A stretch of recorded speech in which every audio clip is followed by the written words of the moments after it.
Hey there my foodies, welcome back to my channel. Let's make this delicious lapsi for Phagwah today. So to begin my lapsi, I'm going to go ahead and add 1 cup of all-purpose flour through my sift. I like to do this because it helps to prevent lumps in the lapsi. Anything that you can do to prevent lumps, I'd suggest that you do this if you have never made this as yet, because this can go very wrong very quickly. I'm going to go ahead with a whisk and just cook this flour for about 10 minutes to get out any type of raw taste. This is not necessary, but I find that it gives a better flavor to the lapsi every time I make it. I'm going to go ahead, and this is what my flour is looking like. It's been on the heat for 10 minutes and it's nice and loose and thin. I'm going to remove this from the heat and I'm going to pour it into a nice clean bowl and allow it to come down to room temperature and be nice and cool so that I can add the rest of my spices.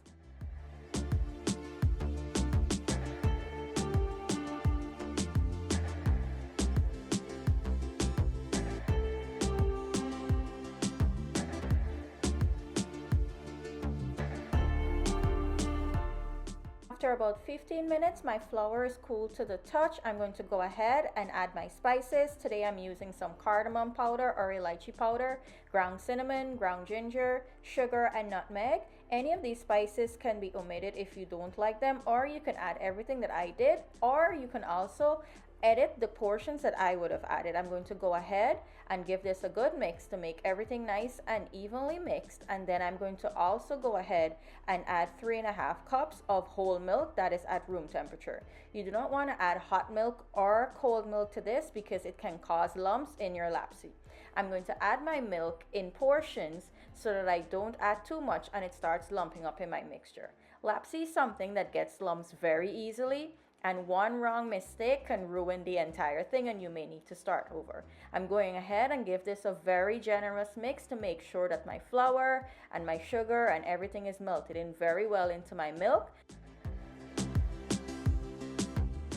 I have everything nice and mixed in here, and this is the consistency you're looking for. You want to have a nice and watery or runny liquid. This is how lapsi should be made. If it is made too thick, you will end up with probably syrney texture when you're going to put it on the heat. I'm going to go ahead and pour it into my bowl here that has a spout, and I'm going to strain it for the first time.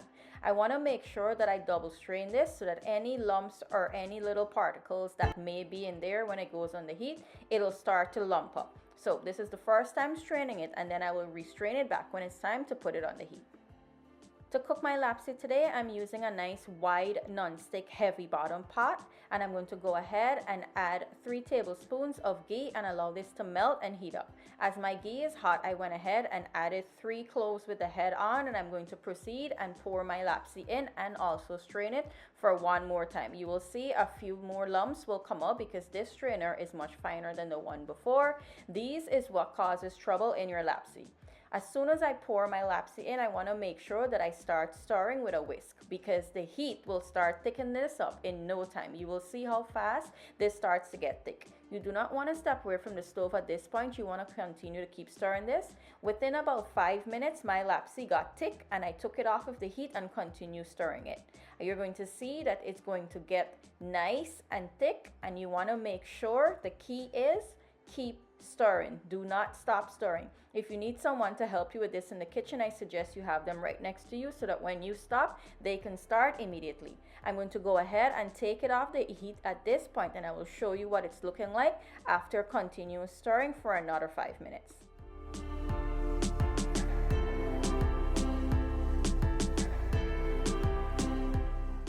This is what my lapsi is looking like after 5 minutes off of the heat.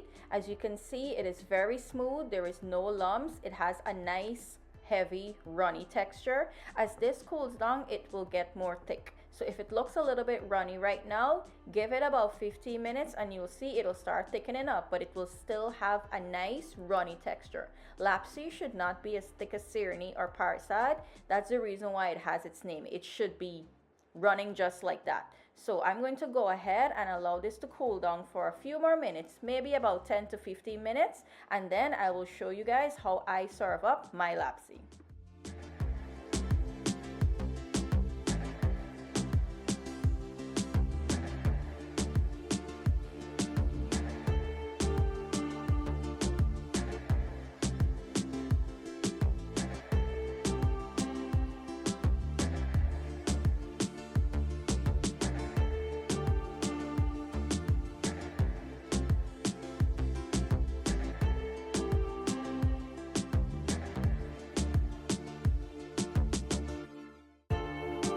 this is what my finished lapsi is looking like. I went ahead and served it up with a pair of fried puris. If you guys want to know how I made this puri, I will link the video in the description box, and it will be at the end of the video as well.